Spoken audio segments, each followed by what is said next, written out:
Meron po talagang mga taong mahilig po mang-queerbait. So, nakakalungkot lang din po isipin na, laganap rin po yung ano na yun, yung pag-isip na isa po 'tong trend when in fact it's actually like a part of you and it's like someone's identity rin and it should not be considered a trend since pagkatao po yun.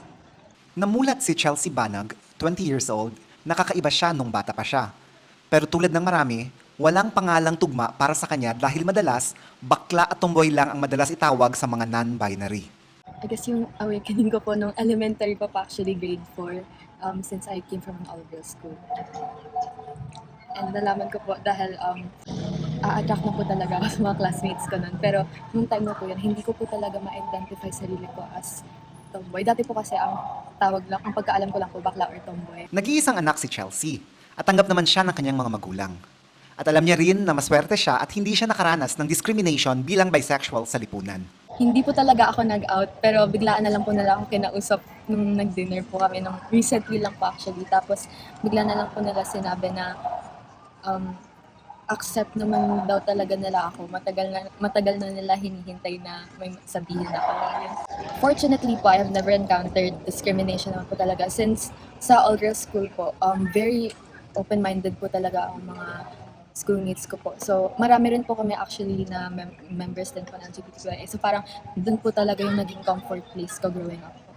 Pero para kay Chelsea, malaking issue ang forced invisibility ng bisexual people o ang hindi pag-acknowledge o pag-validate ng kanilang pagkatao. Minsan nalilabel din po as queerbaiting since hindi po, yung iba po hindi po naniniwala na nagkakagusto nga po talaga sa same sex. Parang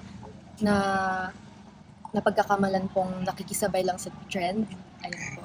So parang it's challenging for me since parang gusto ko po talaga express really ko freely pero dahil po sa mga ganong situations, naka-conscious na lang din po ako kasi ayoko rin naman po matawag na nakikihop lang sa trend.